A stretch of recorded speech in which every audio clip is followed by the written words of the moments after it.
The idea is stuck in our heads. Early human life was awful, a constant struggle for survival. Cold caves, scarce food, and dangers lurking behind every rock. The philosopher Thomas Hobbes summed it up perfectly, or so we thought. He said life in a state of nature was solitary, poor, nasty, brutish, and short. That phrase, from his book Leviathan in 1651, wasn't even about cavemen. He was making a political argument about life without government. But the description stuck to our prehistoric ancestors like mud. It paints a picture of a grim, desperate existence. People huddled in furs, gnawing on tough meat, and dying young from a broken bone or a saber-toothed cat attack. We see them as grunting, primitive beings, one step up from the apes they evolved from. Their lives were about nothing more than finding the next meal and not becoming one. But is that picture accurate? The more we dig, both literally and figuratively, the more that old, bleak image starts to crumble. The evidence from bones, tools, and ancient art tells a different story. It's a more complex story, a more human story. Life for early humans was certainly hard. It was filled with dangers we can barely imagine. But it might not have been as nasty, brutish, or even as short as we've been led to believe. It had its own challenges, but it also had its own rewards. To understand it, we have to let go of the caricature and look at the real evidence. Let's start with short. This is the easiest part of the Hobbesian myth to believe. We hear that the average life expectancy for a prehistoric human was around 30 years. And on the surface, that sounds terrible. It sounds like everyone was old by 25 and dead by 35. But that number, the average, is a statistical trap. The biggest reason for that low average was an incredibly high infant mortality rate. Life was fragile at the beginning. Many children didn't survive their first year. Many more didn't make it to their 5th birthday. Disease, accidents, and malnutrition could snatch a young life away with terrifying speed. When you average a large number of people who died at age 1 with a smaller number who died at age 60, the average plummets. So, the key question isn't what was the average life expectancy. The better question is how long could you live if you survived childhood? And the answer to that is surprisingly long. If an early human made it to age 15, they had a pretty good chance of living into their 40s, 50s, or even 60s. Okay, we have the bones to prove it. Take the old man of La Chapelle, a Neanderthal skeleton found in France. He lived to be around 40, which was a respectable age, but he was also riddled with health problems. He had severe arthritis in his spine, a broken rib that had healed, and had lost most of his teeth. He would have been in constant pain and unable to chew tough food, yet he lived for years in this condition. How? His group must have cared for him, they must have helped him, perhaps by chewing his food for him. He wasn't cast aside because he was old and weak. He was supported. Another example is Shinadar 1, a Neanderthal found in Iraq. Now, he lived to be between 35 and 50. He had a crushed eye socket that probably left him partially blind. His right arm was withered and had been amputated above the elbow. He was also deaf in one ear and walked with a limp. This man was severely disabled. In a world that we imagine as survival of the fittest, he should have been dead in his teens. But he wasn't. He lived for decades with his disabilities. Again, this points to a community that cared for its members, even those who couldn't pull their own weight in the hunt. We find similar evidence for our own species, Homo sapiens. Skeletons of older adults, people who lived into their 50s and 60s, show up at archaeological sites. They are the elders, the grandparents. They held the knowledge, the stories, the skills that were vital to the group's survival. They knew where to find water in a drought, which plants were medicine, and how to read the seasons. Their survival wasn't a fluke, it was an asset. So life wasn't automatically short. If you were tough or lucky enough to get through the perilous years of childhood, you could expect a life long enough to see your own children grow up and have children of their own.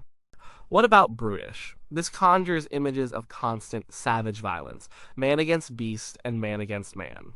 The world was full of predators. Saber-toothed cats, cave bears, giant hyenas. These were real threats, and people surely died from animal attacks. A single mistake on a hunt or a moment of carelessness could be fatal. We find their bones in caves alongside the chewed-up remains of our ancestors. The danger was real, but what about human violence? Was it a constant war of all against all, as Hobbes imagined? The evidence here is mixed, and it tells a story of conflict that was personal, not political. It wasn't organized warfare as we know it today, with armies and battlefields. Instead, it was likely small-scale, sporadic, and brutal. Some archaeological sites show shocking levels of violence. At Jebel Sahaba in Sudan, a cemetery dating back about 13,000 years contains the remains of around 60 individuals. Almost half of them, men, women, and children, died violently. Their bones are riddled with the marks of stones, spear points, and arrowheads. Some people were clearly shot in the back, perhaps while fleeing. It's a gruesome snapshot of a massacre or a series of brutal rapes. This was a tough time and place. Climate change was making resources scarce, forcing groups into conflict. But Jebel Sahaba seems to be the exception, not the rule. At many other sites from the same long period, we find very little evidence of violence. Skeletons show healed fractures from accidents, but not spear points embedded in their ribs or skulls bashed in by clubs. It seems that while violence was a part of life, it wasn't the defining feature of it everywhere, all the time. Conflict was likely over resources, personal disputes, or revenge. A disagreement over a hunting ground or a mate could escalate. But these were small, mobile groups. If tensions got too high, one of the easiest solutions was to just leave. A family could pack up its few belongings and move a day's walk away, joining another group, or striking out on its own. This ability to vote with your feet may have been a powerful tool for keeping the peace. Furthermore, cooperation was the bedrock of their existence. You couldn't survive alone. You needed your group to hunt large animals, to gather and share food, to care for children, and to defend against predators. A group of 5 people with spears is a much bigger threat to a cave lion than one person alone. This deep-seated need for cooperation would have worked against constant internal conflict. Your survival depended on the person next to you. Killing them was not a good long-term strategy. The Brutish label is too simple. Life had moments of shocking brutality, but it was built on a foundation of social cooperation. Now for the nasty part. This speaks to the daily grind, the quality of life. The food, the shelter, the health. We imagine them eating half-raw, tough meat and a few bitter roots. We picture them shivering in damp, dark caves, and we assume they were riddled with diseases. Let's look at diet first. The modern paleo diet fad has created a distorted view of what our ancestors ate. It wasn't just mammoth steaks and bacon. Early humans were the ultimate omnivores. They were incredibly adaptable and ate whatever they could find. Their diet was far more varied than that of most people today. In the coastal area, they ate fish, shellfish, seals, and seaweed. In a forest, they ate deer, boar, nuts, berries, mushrooms, and edible plants. On the savanna, they hunted gazelle and wildebeest, but also gathered tubers, fruits, and insects. Termites, for example, are a great source of protein. They had an encyclopedic knowledge of their environment. They knew which plants were edible, which were poison, and which were medicine. This varied diet gave them a wide range of nutrients that protected them from the kind of malnutrition that plagued later agricultural societies. Early farmers often relied on a single crop, like wheat or rice. If that crop failed, they starved. And even if it didn't, a diet of mostly grain could lead to vitamin deficiencies and iron deficiency anemia, problems we see frequently in the skeletons of the first farmers. Hunter-gatherers, by contrast, had multiple food sources to fall back on. If the deer were scarce one year, they could focus more on fishing or gathering nuts. Their diet was generally higher in protein and fiber and lower in simple carbohydrates and sodium than the average modern diet. Of course, it wasn't a paradise of plenty. Starvation was a real threat. There were lean times, seasons when food was scarce. The evidence is written on their bones. Skeletons from this period sometimes show something called Harris lines. These are thin lines on the long bones that mark periods of arrested growth in childhood due to malnutrition or severe illness. We also see enamel hypoplasia, defects in tooth enamel that tell the same story of a body under severe stress. Life had periods of feast and famine, but for much of the time, their diet was likely healthier and more diverse than the one that followed with the invention of farming. What about disease? In some ways, they were better off than later populations.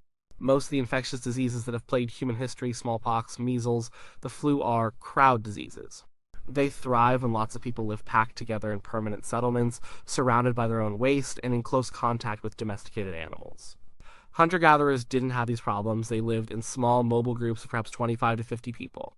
If a disease broke out, it might wipe out the band, but it couldn't easily spread to become an epidemic.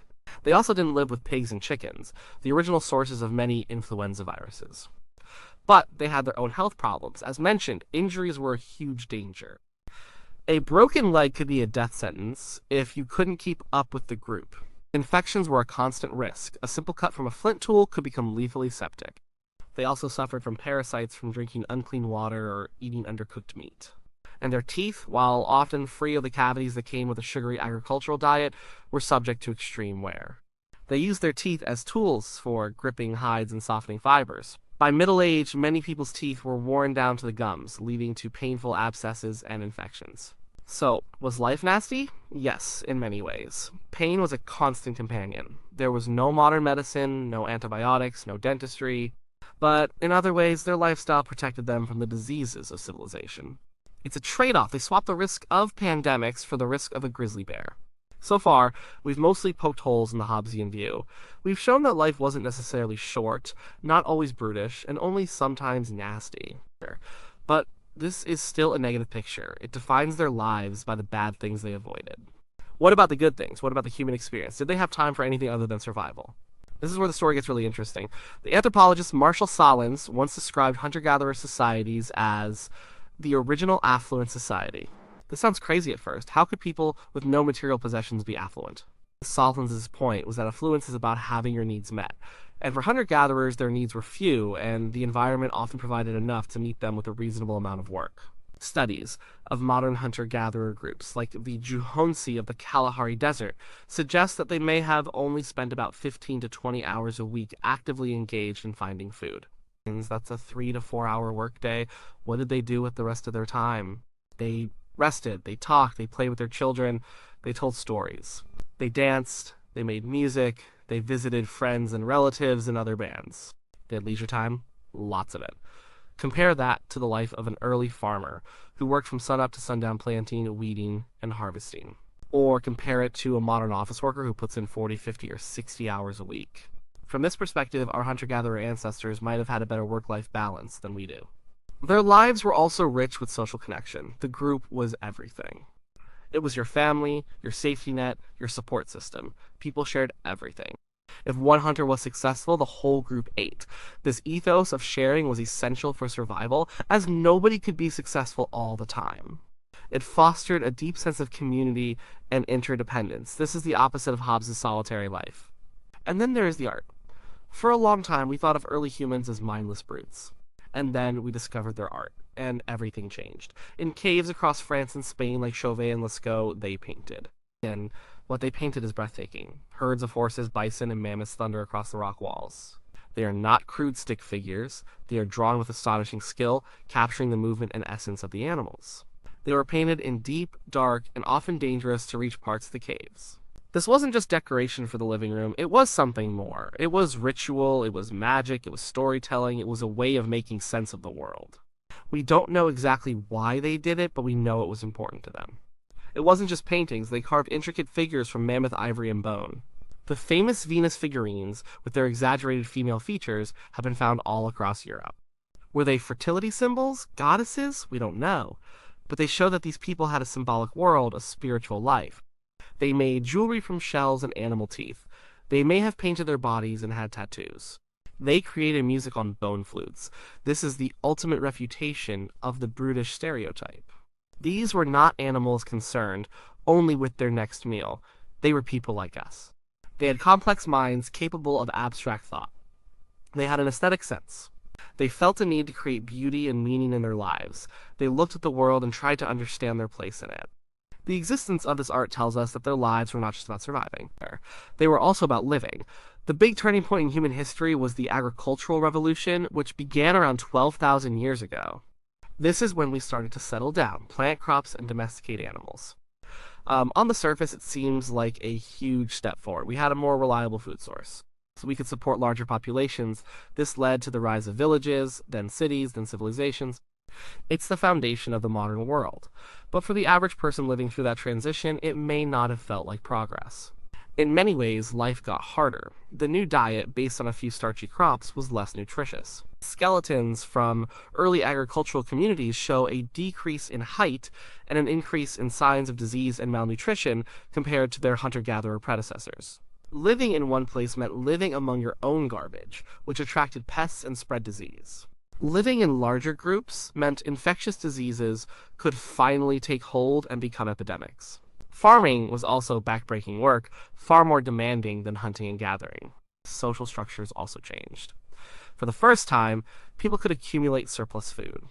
This led to inequality. Some people had more than others. This created social hierarchies with chiefs and priests at the top and common laborers at the bottom. Organized warfare became more common as societies fought over land and resources. Jared Diamond famously called the adoption of agriculture the worst mistake in the history of the human race. That might be an overstatement, but it contains a kernel of truth. While it paved the way for the world we live in today, the immediate consequences for human health and freedom were often negative. When we look at the downsides of agriculture, the hunter-gatherer life starts to look a lot more appealing. It was a life with more variety, more leisure, and perhaps more equality. So where does this leave us? Was life for early humans nasty, brutish, and short? The honest answer is that it was complicated. It's not a simple yes or no. Yes, it was dangerous. A tooth abscess, a broken bone, a difficult childbirth, or a lean winter could kill you. Violence was a real part of their world. There was no safety net beyond your own small group. In that sense, life was precarious in a way we can hardly comprehend. But it was not a miserable, constant struggle for survival. They had a rich and varied diet. They had more leisure time than most people who came after them. They lived in tight-knit communities where sharing and cooperation were the rules, not the exceptions.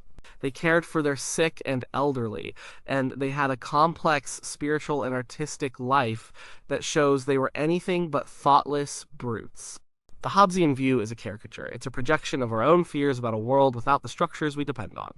But their world had its own structures, its own rules, and its own rewards. They were not poor because they valued relationships over possessions. They were not solitary because they lived in a web of social dependency. Their lives were not just a prelude to our own supposedly superior existence. It was a way of life that was successful for hundreds of thousands of years, far longer than our agricultural or industrial societies have existed. They were simply people living the only way they knew how. Their lives were hard, but they were also filled with family, community, art, and meaning. It was a profoundly human existence. Maybe we've been asking the wrong question. Instead of asking if their lives were nasty, brutish, and short, perhaps we should ask what we lost when we left that world behind.